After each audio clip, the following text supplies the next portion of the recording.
જય શ્રી કૃષ્ણ. હાય કે આમ હાય કે હાય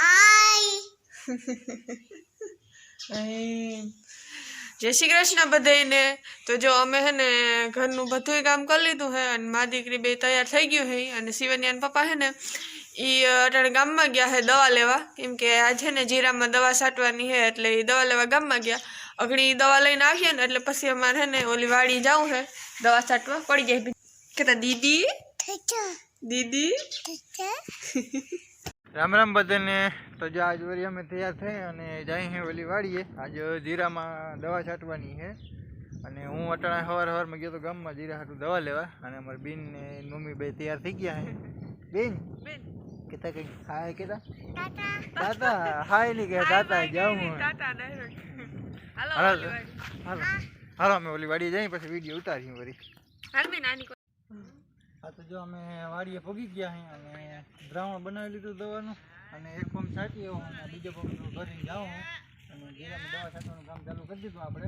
હું જીરામાં કઈ વાંધો જીરામાં કંઈ ખાસ એવો વાંધો તો નથી, ક્યાંક કોક છોટું ઉતરે છે અને બાકી તો વધની નરવાઈની દવા છે, બાકી તો ખાસ એવી જરૂર છે નહીં જીરાને. બાકી આ કાતરો થઈ ગયો નહીં થોડોક નડે છે જીરાને. હાલો હું પંપ ખાલી કરતો એ દવા છાંટવા જાય અને જો આ દ્રાવણ બનાવી લીધું.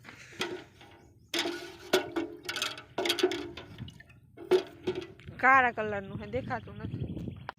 તો અટાણ 2 વાગ્યા હે અને શિવન્યાન પપ્પા અહીં પંપ કરી દીધો હાલતો દવા છાંટે.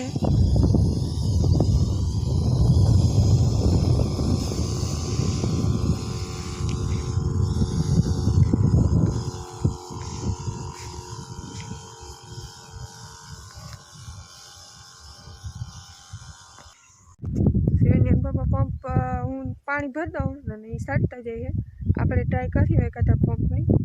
એને પપ્પાને છે ને શિવન્યાન પપ્પાને છે ને એના હાથ દુખે છે એમ કહેતા હતા હાઈજી રાઈતી હુવામાં કંઈક આમ દહાવરો રહી ગયો એ દુખે છે એમ કહેતા હતા.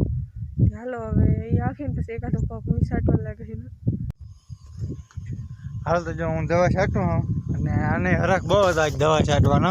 તે એક પંપ એની ધરા સાઈડે ચડાવી હોય કે ના હું જ છાંટી આજ પર જો એ મંડાડી હવે દવા છાંટવામાં.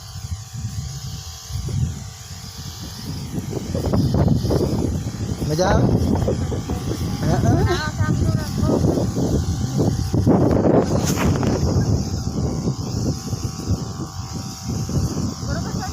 બરોબર છટાય ના એ બરોબર જ છે એટલું ઘણું. થોડીક વધારે હાલતી આજ પર.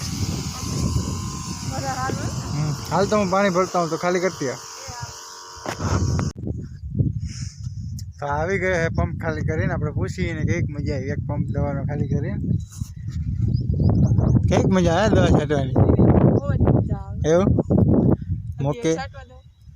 ના ના હવે હું છાંટી લઈ મોકે. આમથી ટ્રેને જાય છે જ જાય જરા ઝૂમ કરવું એ દેખાણી. હાલો તો જો ઓલી વાડી દવા છાંટી અને અમે આવતા રહ્યા અને આજ રસ્તામાં આવતા પીઝાની એક અમારી દુકાને ગામમાં ત્યાંથી પીઝા લીધા. જિંદગીમાં પહેલી વાર પીઝા ટ્રાય કરીએ કેવા હોય. આગળ એમાં ખાધે તો બહુ મજા આવે. જા રહી અમારો પીઝો.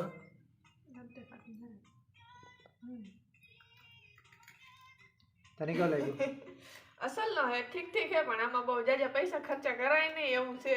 અમુક ને ભાવે તો ભાવે બાકી આપણે ના ભાવે. ગામડાના માણસને ખોટું આવું ના ભાવે. ખાવે એમ નથી બહુ જે એટલે ખાવા પૂરતો હાલે પણ બહુ વડો નથી. માપનો હે ઝીણકો હે કઈ જાજા એટલા રૂપિયા નથી પડ્યા પણ આપણે ગામડાના માણસને મને એમ નથી થતું કે ભાવે આમાં પૈસા ના થાય નહીં એવું છે.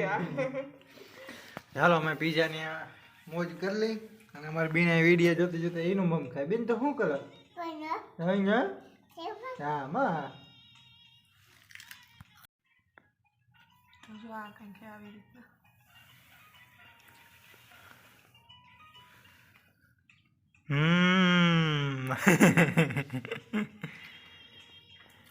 અટાણે હે ને સાંજના 9 વાગે હે અને અમે ઓલો પીઝો લઈ આવ્યા હતા. એમાં કંઈ વૈરું નહોતું ખોટું હું એટલે પછી શાક ને રોટલા ને બધું રાંધ્યું અને પછી ખાધું અને હવે જો હુવાની તૈયારી હાલે હે. અને બેન અમારી જઈને હોઈ ગઈ, એટલે કે હુતી નથી, હવે હુરાવવી હે. તો આ તો અમારો આજનો વિડીયો તમને કેવો લાગ્યો એ કમેન્ટમાં જરૂર કહેજો. અને જો અમારા ચેનલમાં નવા હો તો અમારા ચેનલને સબસ્ક્રાઈબ કરજો અને અમારા વિડીયોને લાઈક કરજો. હવે મળીએ આપણે પાછા બીજા વિડીયોમાં. બેન કે તો ટાટા. બાય.